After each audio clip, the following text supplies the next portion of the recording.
We are definitely in a pretty amazing time in the RC world.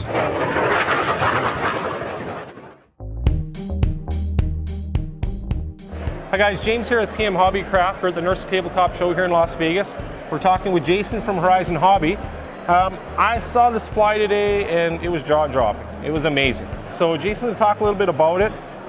It's not quite released yet, but we'll get into that. Yes, so as of the time of filming this has not gone public yet, and so we're going to announce it next week. Okay. So, but it depends on when you guys post this video, whether or not people have actually seen this or not. For those that haven't seen it before, it's an E-flite F-18 Hornet 80mm EDF, and so it's third in our series of 80mm EDFs. We first had the F4, then we had the Havoc, now we've got the F-18, and a lot like the F4, it's what we call is extra scale. It has a lot more scale detail and scale features than some of our smaller aircraft, like the 70mm jets. They don't have a lot of detail on them. The F-16, for example, the Viper, they're relatively simple jets. In the larger scale, we can add a lot more detail. So we've got antennas and strakes and a lot more surface detail. Obviously, we have a lot more armament. We've got the missile rails, the drop tanks. We have really incredible landing gear. This has shock absorbing gear.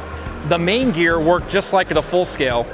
They're articulated just like it, so you guys can see they extend there, and then when you set it down, they do actually compress. They are shock absorbing. It looks really fantastic on the ground and in the air. It does of course have retractable landing gear. The landing gear is all metal. It's actually painted white, and that's an extra kind of scale detail that a lot of models in this class don't normally have.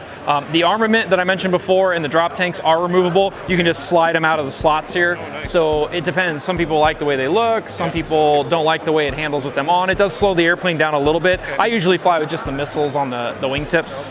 I like the way that looks. We don't have a battery in it, so you can't see it, but there are navigation lights, the red and the green on the wingtips, which is really cool. It looks awesome, especially at dusk. We have full flying stabs. So just like the full scale, the whole stab moves. We do have functional rudders. So this actually has a total of 10 servos because it has ailerons, flaps, nose gear steering, also has sequenced gear doors. So the nose gear doors, after the gear retracts, will actually close, and then they'll open first, and so on and so forth. So 10 total servos, metal geared servos all the way around. So you guys have thought of pretty much all the details in it, and it shows. I mean, it looks fantastic. We wanted it to look awesome, and it does. It looks real in the air. It's probably the most real looking airplane we've released yet.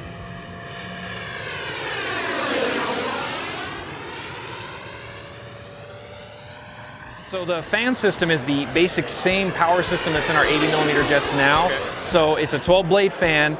This is the version 2 fan. The V2 fan is not a different design, not a different shape. It doesn't really perform any different. It's made of a different material. That material is stiffer, so the shroud doesn't deform and the blades are usually more balanced. And so when a V1 fan and a V2 fan are both balanced with the same motor, ESC, battery in the same plane, they work the same. But in this model, we have the V2 fan with the same motor that's in the Havoc and the F4, same 100 amp ESC. We run it on a 6S all the way from a 4,000 up to, I flew a 7,000 earlier today. There's actually a very large battery compartment here. And with the 7,000 battery, you're getting anywhere from 5 to 6 minutes, which is really good flight time for this class of model. A lot of bigger 90mm jets that use 6-cell batteries only fly for 3 minutes.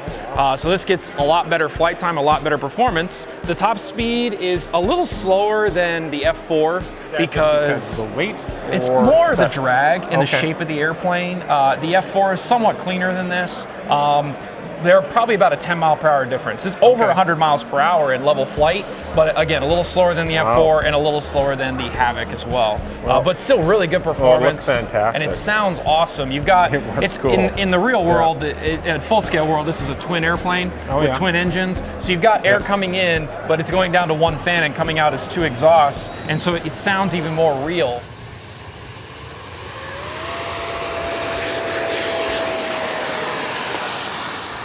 Really cool airplane. Also, it bolts together, no glue. Oh yeah? Yeah, cool. You can have it built in about 45 minutes. Not even that, probably less than that.